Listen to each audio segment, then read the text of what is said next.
जय हिंद दोस्तों। आज हम लोग बात करेंगे जैन धर्म। तो जैन धर्म होता क्या है? हम लोगों ने हमारा इतिहास का चैप्टर पहला बताया है बौद्ध धर्म, अब दूसरा है जैन धर्म। तो बेसिकली जैन धर्म को हम लोग आज पूरे डिटेल से पढ़ने वाले हैं, ठीक है। तो पहले देखते हैं जैन धर्म। जैन धर्म का जो जैन धर्म है वो संस्कृत भाषा का जिन से उत्पन्न हुआ है। क्या हुआ है? जिन से उत्पन्न हुआ है। जैन धर्म का जो सांस्कृतिक भाषा जिन से उत्पन्न हुआ है। अब बात करते हैं जो मुख्य केंद्र है जैन धर्म का, मुख्य केंद्र क्या है? वो है अहिंसा। अहिंसा मतलब क्या हुआ कि वैसे आदमी को जो किसी भी वैसे आदमी जिसको हम मरा नहीं सकते हैं, हिंसा नहीं, जैसे किसी भी आदमी को हम कर्म के आधार पर, उसके भेदभाव के आधार पर हम उसका क्या अत्याचार उस पर नहीं कर सकते, वो हो गया अहिंसा। हिंसा ना करना। वैसे ही जो जैन धर्म है, जैन धर्म का मुख्य केंद्र क्या है? अहिंसा पर आधारित है, ठीक है। अब जैन धर्म के जो संस्थापक हैं वो ऋषभदेव हैं। कौन है? जैन धर्म के संस्थापक ऋषभदेव है। और वो जैन धर्म के संस्थापक ऋषभदेव, और वो कौन है? फर्स्ट तीर्थंकर है। क्या है? फर्स्ट तीर्थंकर। देखिए जैन धर्म में कुल 24 तीर्थंकर हैं, जिसमें हम लोग पहले समझ लेते हैं तीर्थंकर का अर्थ क्या होता है। तो तीर्थंकर का अर्थ होता है दुख से दूर, मतलब वो दुखी ही नहीं है, वैसे व्यक्ति जो दुखी नहीं है और दुख से मुक्त परे संसार के रूप पार कराते हैं। मतलब कहने का मतलब वैसे व्यक्ति जो एकदम उसे दुखी से कोई भी लेना देना ही नहीं है, मतलब वो एकदम पूरा खुश है, और वो ऐसे आदमी को भी ले जाना चाहते हैं कि तुम भी दुखी से दूर हो जाओ, एकदम मुक्त हो जाओ, एकदम खुशी से रहो जीवन। तो वैसे व्यक्ति को हम लोग क्या कहते हैं? तीर्थंकर कहते हैं। क्या कहते हैं? तीर्थंकर। अगर हम और एक बात करें तीर्थंकर का अर्थ होता है, तो वैसे व्यक्ति जो क्या होता है? वैसे व्यक्ति जिसे मोक्ष की प्राप्ति हो चुकी हो। क्या हो चुकी है? मोक्ष की प्राप्ति हो चुकी हो, तो वैसे व्यक्ति को हम लोग तीर्थंकर भी कहते हैं, ठीक है। अब अगला हम लोग बात करते हैं जो 24वें तीर्थंकर हैं, हमने बता दिए हैं आपको जैन धर्म में। अब जो जैन धर्म का प्रमुख तीर्थंकर को बात कर लेते हैं, ठीक है। जैन धर्म के प्रमुख तीर्थंकर, तो पहला तीर्थंकर हमें याद कर रखने की जरूरत है, वो कौन है? ऋषभदेव है, जो फर्स्ट तीर्थंकर हैं। और हम लोग बात करेंगे 22वें तीर्थंकर। 22वें तीर्थंकर कौन है? अरिस्टोनॉमी है। 22वें तीर्थंकर अरिस्टोनॉमी, जो क्या है? भगवान कृष्णा के अवतार माने जाते हैं। ऋग्वेदिक काल में जो अरिस्टोनॉमी है वो भगवान कृष्ण का अवतार माने जाते हैं, ठीक है। अब बात करते हैं जो 24वें तीर्थंकर हैं, जो 23वें तीर्थंकर हैं वो है पारसनाथ। जो 23वें तीर्थंकर हैं वो है पारसनाथ, और पारसनाथ का जन्म कहाँ होता है? वाराणसी उत्तर प्रदेश में, ठीक है। अब जो वाराणसी उत्तर प्रदेश में इनका जन्म होता है, अब हम आगे बात करेंगे जो पारसनाथ है वो उनको ज्ञान की प्राप्ति कहाँ हुई, ठीक है। तो चलिए हम आगे बढ़ते हैं। देखिए पारसनाथ को झारखंड के समेत शिखर के समीप ज्ञान की प्राप्ति होती है, जिसे आज हम झारखंड के हजारीबाग के निकट पारसनाथ की पहाड़ी के नाम से जानते हैं। देखिए जो हम लोग का 23वें तीर्थंकर है जैन धर्म के, वो कौन है? पारसनाथ है। उनका जन्म कहाँ होता है? वाराणसी के उत्तर प्रदेश में होता है।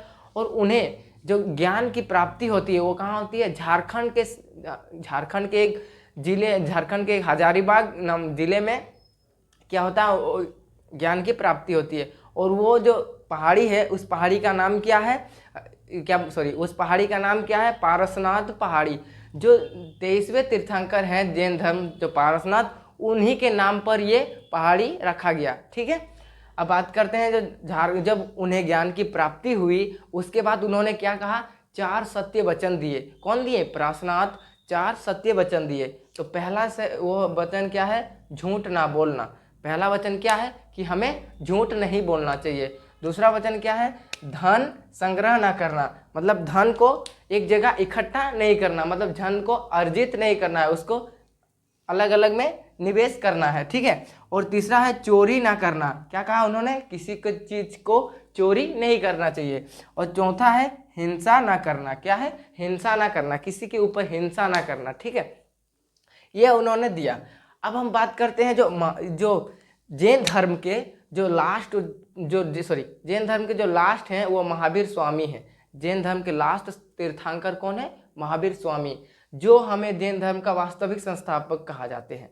जैन धर्म का वास्तविक संस्थापक पूछेगा, जैन धर्म का वास्तविक संस्थापक कौन है? तो वो महावीर स्वामी है। जैन धर्म का वास्तविक संस्थापक महावीर स्वामी। आइए हम देखते हैं महावीर स्वामी के बारे में, ठीक है।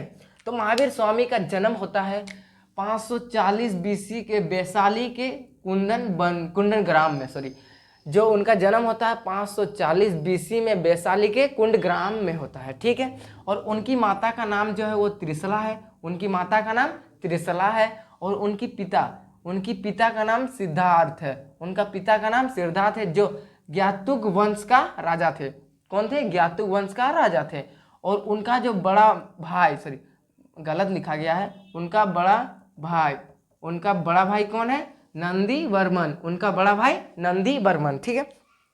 हमने बात किया उनका जन्म 540 बीसी वैशाली के कुंडग्राम में, ठीक है। उनकी माता का नाम हमने देख लिया त्रिशला, और उनकी पिता का नाम हमें देख लिया सिद्धांत, ठीक है। अब जब उनका भाई का नाम भी देख लिया, उनका भाई का नाम क्या है? नंदी वर्मन। अब उनको 30 वर्ष की उम्र में, जब उनका 30 वर्ष का उम्र हुआ, तब उन्होंने क्या किया? अपने भाई जो नंदी वर्मन है उनसे आज्ञा लेकर उन्होंने घर त्याग दिया। उसके बाद उन्होंने घर जब त्याग दिया, उसके बाद क्या किया? उन्होंने 12 वर्ष कठोर तपस्या की। उन्होंने क्या किए? 12 वर्ष बहुत ही कठिन तपस्या की। उसके बाद जब भी ग्राम में उनको मिला, देखिए जब उन्होंने 12 साल कठिन तपस्या किया तब उनको कोई फायदा नहीं हुआ। उसके बाद उन्होंने क्या किया? जब भी ग्राम में 1 साल बरगद के पेड़ के नीचे, 1 साल पूरा अलग जगह आ गए, जब भी ग्राम नामक जगह पर आ गए और एक बरगद के पेड़ के नीचे आ गए, और वो उसी साइड में एक ऋजुपालिका नामक नदी के निकट बैठकर उन्हें ज्ञान की प्राप्ति हुई। जब क्या हुआ? 12 साल कठिन तपस्या कर लिए, लेकिन क्या हुआ? उनको कोई शिक्षा असर हुआ ही नहीं। उसके बाद क्या हुआ? उन्होंने वह स्थान छोड़ दिया। उसके बाद वो आगे जाम्भिक ग्राम में आ गए, और उसके एक बरगद के पेड़ के नीचे, और उसके जो साइड में था वो कौन था?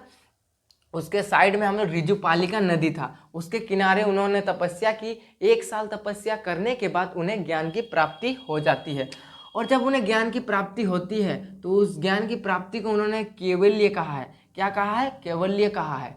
जब उन्हें ज्ञान की प्राप्ति है उस घटना को उन्होंने कैवल्य कहा है, ठीक है। अब बात करते हैं जो ये जाम्भिक ग्राम है, ये असल में पड़ता कहाँ है? जाम्भिक ग्राम असल में झारखंड के हजारीबाग जिले में पड़ता है, झारखंड के हजारीबाग जिले में पड़ता है। और ये ऋजुपालिका नदी, ये ऋजुपालिका जो नदी है वो ब्राकर नदी है। अभी हम जानते हैं ब्राकर नदी के नाम से जानते हैं, जो कौन है? दामोदर नदी की सहायक नदी है। जो कौन है? दामोदर नदी की सहायक नदी है, ठीक है। अब महावीर स्वामी की जो भिक्षु थे, महावीर स्वामी के जो भिक्षु थे उनका ही दामाद थे, उनका बेटी की पति थे, उनका बेटी का पति थे। उसका नाम क्या था? जमाली था। उनका नाम क्या था? जमाली। कहेगा महावीर स्वामी का भिक्षु कौन था? तो उनका ही दामाद था, जिसका नाम क्या था? जमाली था। क्या था? जमाली, ठीक है।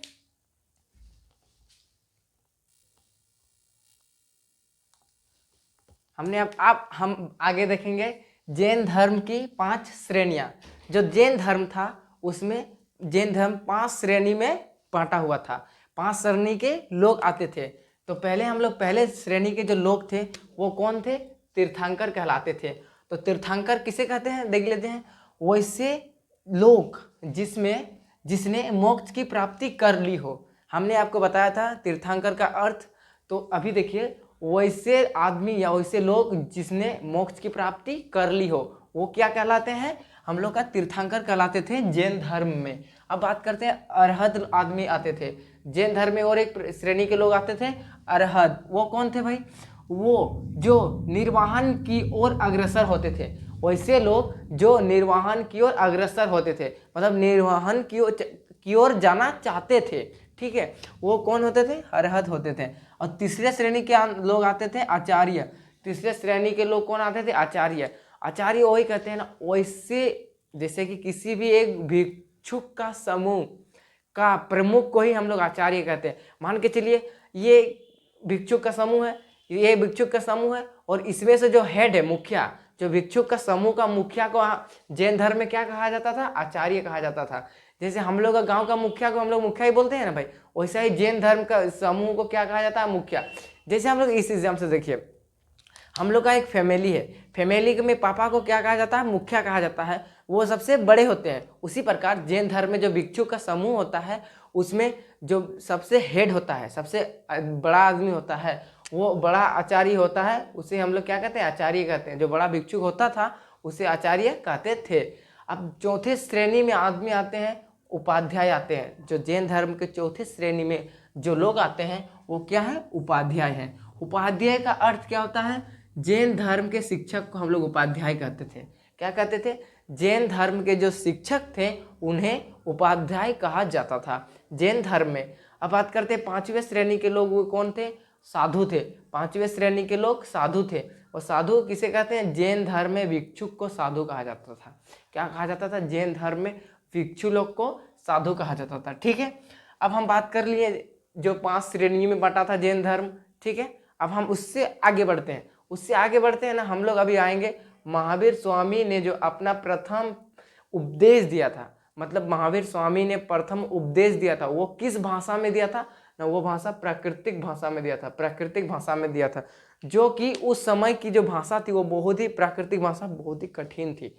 जिस समय उन्होंने प्राकृतिक भाषा का उपयोग किया था वही भाषा बहुत ही कठिन थी। ठीक है, अब हम बात करते हैं महावीर स्वामी की, आगे देखते हैं। 72 वर्ष की अवस्था में उन्हें 468 बीसी में पावीपुरी बिहार में उनका मृत्यु हो जाता है। क्या होता है, जब वो 72 साल के होते हैं तब उनका पावीपुरी, जो पावीपुरी बिहार में पड़ता है, और 468 बीसी में उनका मृत्यु हो जाता है। ठीक है, जब उनका मृत्यु हो जाता है उसके बाद जैन धर्म में जो होता है ना, जैन धर्म में 2 संगति होती है। तो प्रथम संगति की बात करें तो वो 300 बीसी में होती है। वो कहाँ होती है, पाटलिपुत्र में होता है। और उसके राजा कौन थे, राजा स्थलबाहु थे। कौन थे, स्थलबाहु। अब दूसरी जैन संगति कौन होती है, दूसरी जैन संगति कब होती है ना, वो 6ठी शताब्दी में होती है। और कहाँ होती है, गुजरात के बल्लभी में होती है। तो हमने जैन धर्म की संगति देख ली, पहली देख ली 300 बीसी में होती है। कहाँ होती है, पाटलिपुत्र में होती है।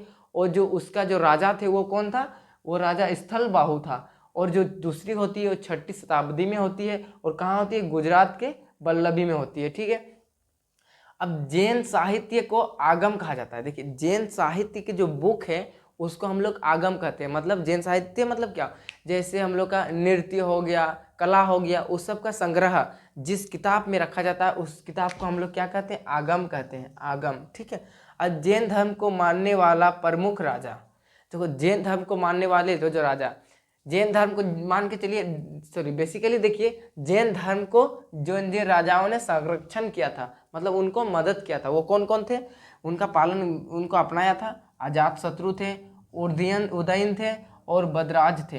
अजातशत्रु, उदयन और बदराज, यही जैन धर्म को मानने वाले राजा थे।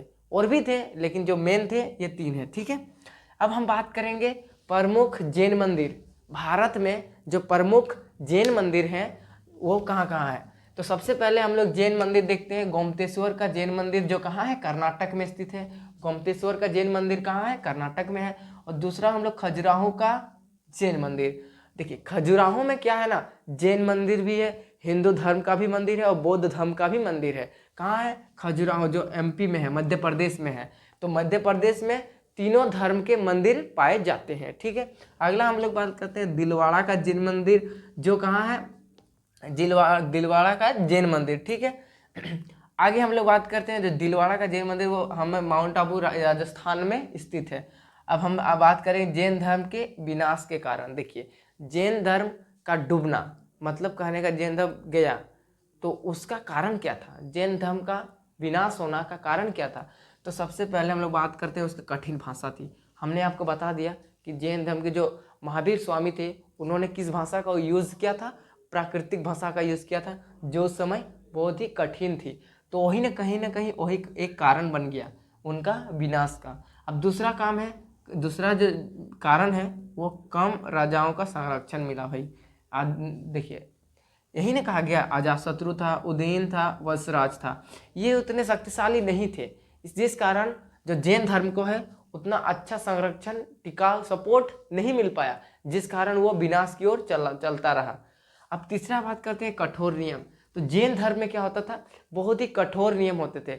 बहुत से कठोर नियम लगाए जाते थे आदमी पर, बच्चों पर, स्त्री पर, इसीलिए वो आगे नहीं बढ़ पाया। और तीसरा है जो चौथा है स्त्री का नियम, स्त्री की कम भागीदारी। कहने का मतलब है जैन धर्म में होता था क्या कि किसी भी फील्ड में अगर कुछ भी क्षेत्र में अगर काम हो जैन धर्म के समय तो स्त्रियों का कोई वहाँ रोल नहीं होता था, मतलब स्त्रियों को भाग लेना ही नहीं दिया जाता था जैन धर्म में, जिस कारण क्या हुआ स्त्रियों की वहाँ कमी होने लगी। तो एक कारण यह भी बन गया कि वहाँ स्त्री की भागीदारी ना होना। और जो हम लोग का चौथा है वो कठोर नियम क्या थे वो तो हम बता दिए। अब पांचवा है निर्वस्त्र रहना। जैन धर्म के जो लोग थे वो क्या रहते थे, निर्वस्त्र रहते, मतलब लंगे रहते थे, बिना कपड़ा का रहते थे। ठीक है, अब हम छठा बात करेंगे ब्रह्मचर्य रहना। ये भी इम्पोर्टेंट है। जैन धर्म के जो लोग थे वो क्या रहते थे, ब्रह्मचर्य रहते थे, ब्रह्मचर्य रहते थे। ठीक है, तो हम लोगों ने हम आपको बता दिए जैन धर्म पूरा, जैन धर्म का उत्पत्ति कैसे हुआ, जैन धर्म का मतलब क्या है से लेकर के जैन धर्म का विनाश कहाँ तक होता है।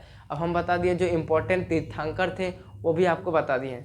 ठीक है, तो मिलते हैं अगले वीडियो में, इसके लिए थैंक यू, जय हिंद।